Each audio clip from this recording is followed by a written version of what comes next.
Psyche and Eros, the story of a beautiful girl who is forced to live with a mysterious person some call a beast. They fall in love and... Wait, am I reading the right book? Hello, welcome to the Florist Garden. Today's review is on Psyche and Eros by Luna McNamara. It is an adult version of the Greek myth, just so everybody knows.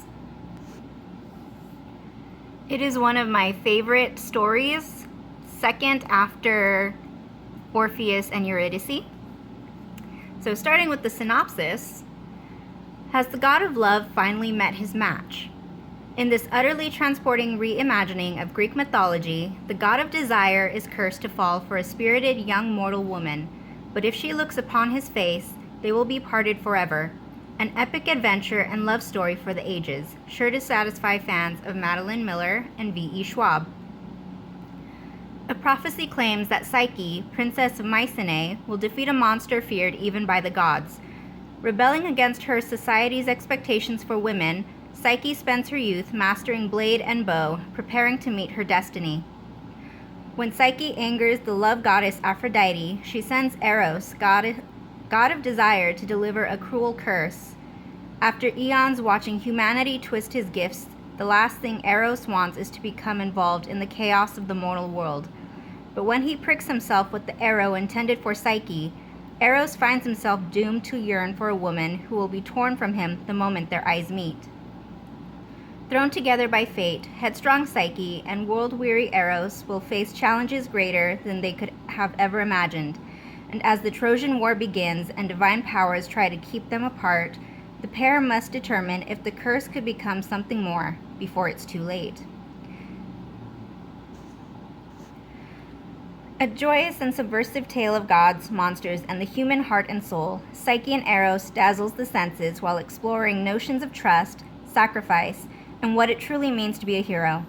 With unforgettable, vivid characters, spellbinding prose, and delicious tension, Luna McNamara has crafted a shimmering and propulsive debut novel about a love so strong it defies the will of Olympus. Now, the story of Psyche and Eros really is about a girl that is really beautiful and she catches the attention of Eros, the god of love or desire. And if you don't know what desire is, I can't help you there. Psyche is then spirited away to go live with him and becomes his wife, except she is not allowed to look at him face to face. They always meet each other at night in the dark. And one day she becomes overly curious about who her new husband is because he never told her his name. And she lights a candle while he's sleeping and sees his face.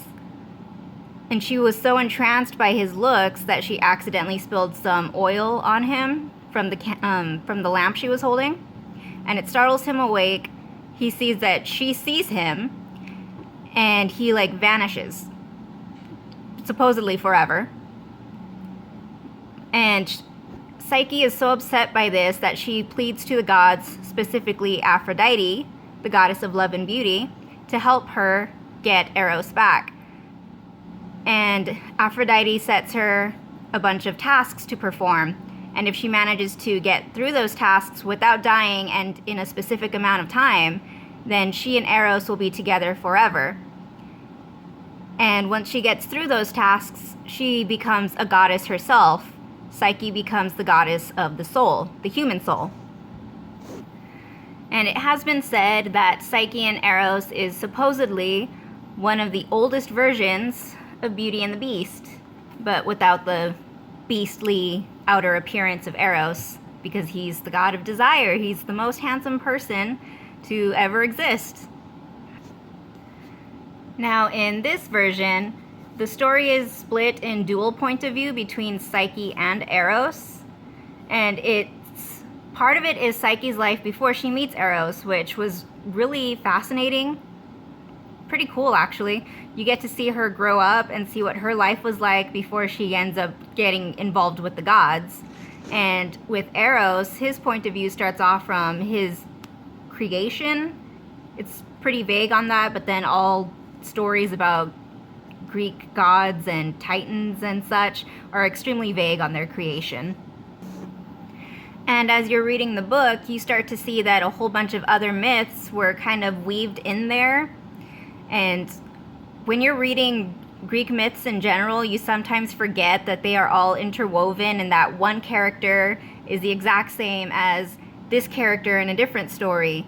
For example, in Psyche and Eros, they brought in the story of Atlanta. They mentioned the Trojan War with Achilles, Helen of Troy, Agamemnon, and Jason, Perseus, but those were mostly minor characters, and they're just kind of in the background, but it was really cool seeing how the Trojan War started to come up, even though the book never actually gets to the war.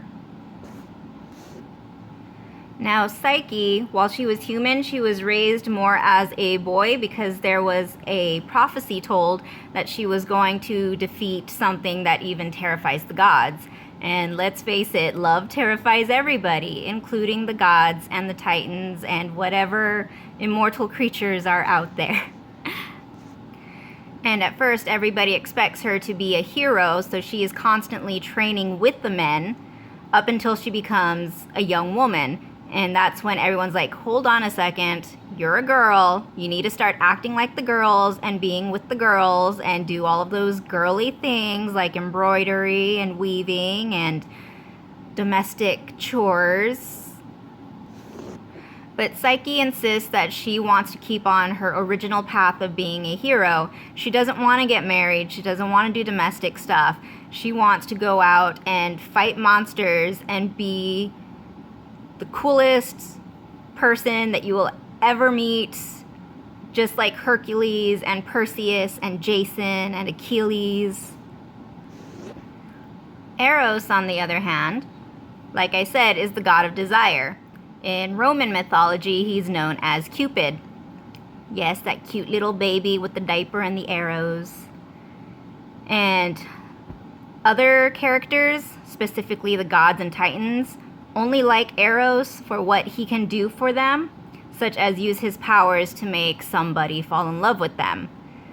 You know, like Ares falling in love with Aphrodite because she wants that, or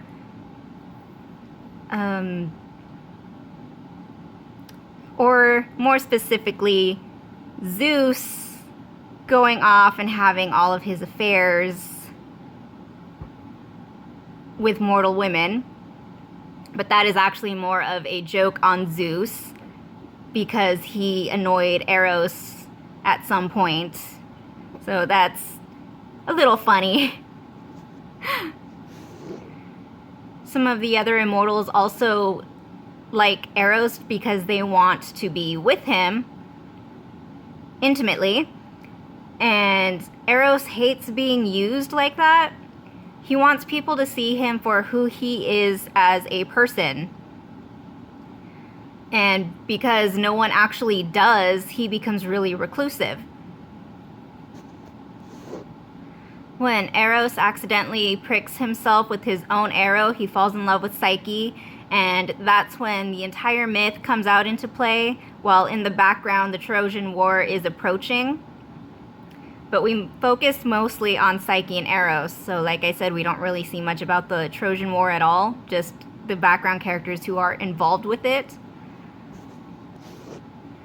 And even though it was constantly stressed by the mortals that women need to be a specific thing, very submissive, my favorite part about the story is how all of the goddesses were portrayed. Very powerful and intimidating and headstrong. They don't take any nonsense from anybody. Man, woman, other gods, anyone. So overall, I would give this book 4.5 stars. It was really, really good, and I plan on reading this again one day.